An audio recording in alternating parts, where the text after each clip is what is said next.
Hambatan yang dihadapi oleh akuntansi sektor publik yang pertama adalah objektivitas.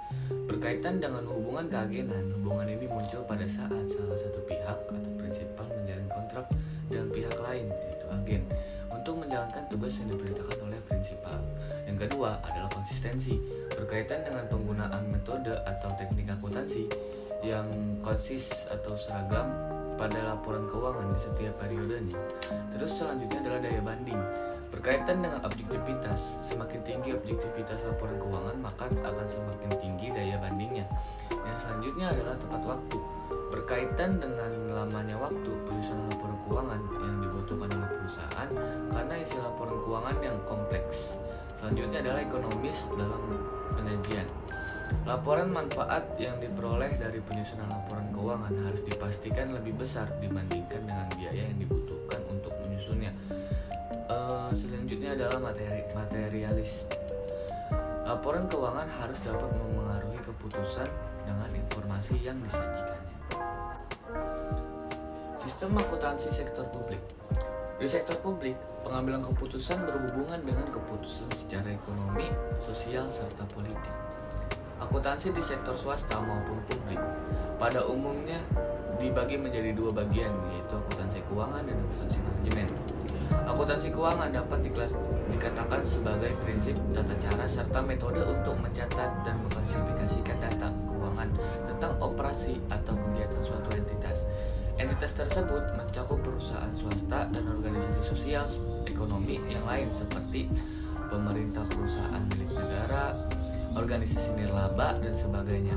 Sistem akuntansi keuangan terdiri atas 4 aturan dasar. Yang pertama ada rekognisi kegiatan operasi yang signifikan. Yang kedua, ketepatan pengelompokan kegiatan operasi. Yang ketiga, sistem pengendalian yang menjamin reliabilitas. Yang keempat adalah perhitungan terhadap efek setiap organisasi. Standar akuntansi sektor publik. Standar akuntansi adalah pedoman atau panduan atau prinsip yang mengontrol cara akuntansi diperlakukan dalam penyajian laporan keuangan dalam tujuan pelaporan kepada pemakai laporan keuangan. Sedangkan prosedur akuntansi adalah aplikasi khusus yang dipakai untuk melaksanakan suatu standar.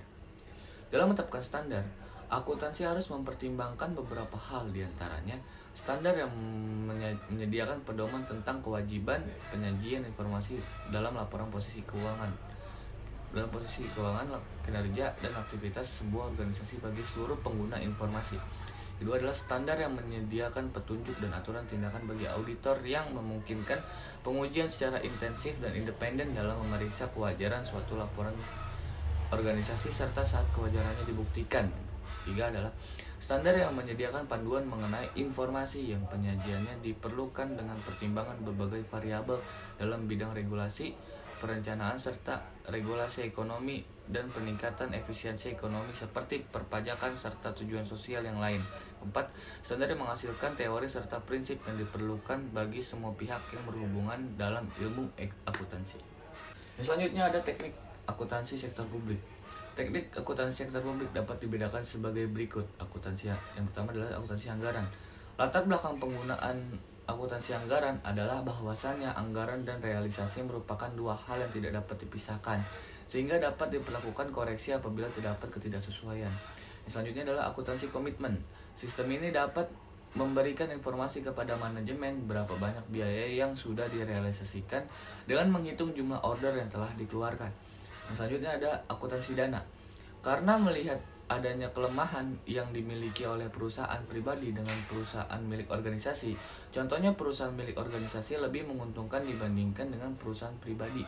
Atas dasar hal itu, maka dibentuklah sebuah pendapat bahwa organisasi harus dinilai dari suatu kesatuan dana. Selanjutnya ada akuntansi kas. Sistem ini mencatat pendapatan saat kas diterima dan mencatat pengeluaran saat kas dikeluarkan. Selanjutnya akuntansi akrual. Sistem ini dianggap sebagai organisasi lebih baik diterapkan dibandingkan dengan sistem kas. Terima kasih. Baik, di sini saya akan melanjutkan untuk menjelaskan materi di pertemuan 14 tentang kerangka konseptual akuntansi sektor publik. Menurut PP 71 tahun 2010, kerangka konsep akuntansi sektor publik diantaranya Yang pertama, perencanaan publik. Yang kedua, pengadaan barang dan jasa publik. Yang ketiga, penganggaran publik. Yang keempat, realisasi anggaran publik. Yang kelima, pelaporan sektor publik. Dan yang terakhir, pertanggungjawaban sektor publik. Kerangka konseptual akuntansi sektor publik berdasarkan PP 71 tahun 2010 bertujuan sebagai acuan untuk yang pertama, pengguna laporan keuangan sektor publik untuk memudahkannya dalam memahami kesesuaian antara informasi laporan keuangan dengan standar akuntansi di sektor publik yang berlaku. Yang kedua, pencatatan laporan keuangan agar paham mengenai implementasi standar keuangan di sektor publik serta prinsip akuntansi. Yang ketiga, auditor dari pemerintah maupun swasta seperti BPK dan KAP agar memudahkannya saat melihat kesesuaian prinsip akuntansi secara umum dengan susunan laporan keuangan. Yang keempat, tim yang menyusun standar akuntansi di level pemerintahan dan standar akuntansi keuangan sektor publik. Ruang lingkup kerangka konseptual akuntansi sektor publik. Yang pertama ada pemerintah pusat, membuat perencanaan publik seperti musyawarah perencanaan rencana kerja pemerintah, musyawarah jangka menengah, dan musyawarah perencanaan pembangunan jangka panjang nasional. Yang kedua ada pemerintah daerah, melaksanakan perencanaan publik seperti penyusunan rencana kerja pemerintah, desa, kabupaten, kecamatan, provinsi, hingga perencanaan pembangunan jangka panjang daerah. Yang ketiga, partai politik.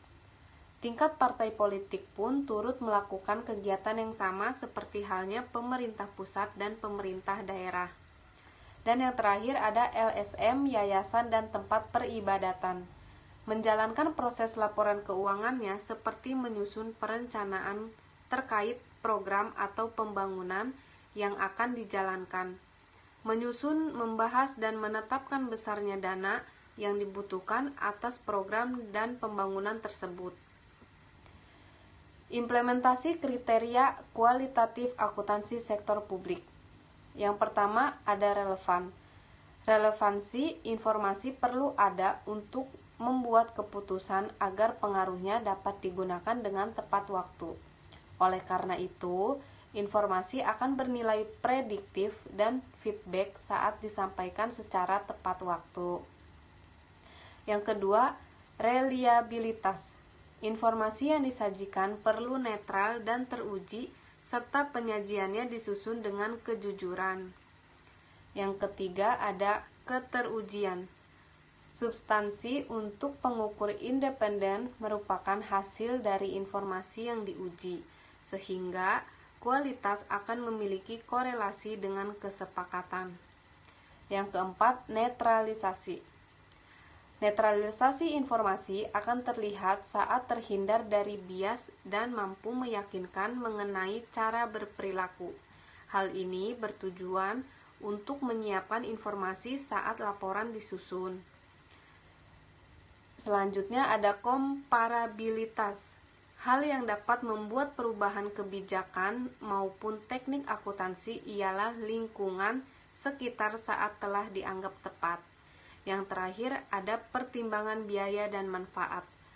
Perlu ada perbandingan biaya, persiapan, dan manfaat saat informasi keuangan belum dipersiapkan dan didiseminasi. Pengakuan dan pengukuran transaksi publik. Pernyataan pos merupakan bentuk pengakuan yang dilakukan dalam bentuk kata-kata maupun uang serta dinyatakan dalam laporan posisi keuangan. Pos tersebut dianggap apabila memenuhi unsur seperti yang pertama, terdapat manfaat ekonomi yang mengalir dari maupun ke organisasi publik. Yang kedua, terdapat nilai maupun biaya yang dapat diukur dengan tepat. Pengukuran transaksi publik dapat dilakukan dengan mengakui unsur laporan keuangan dan laporan sektor publik. Dasar dari pengukuran tersebut yaitu yang pertama, pencatatan biaya histori. Diakui sebagai aktiva dengan mengeluarkan kas atau setara kas yang dibayar berdasarkan nilai wajar imbalan.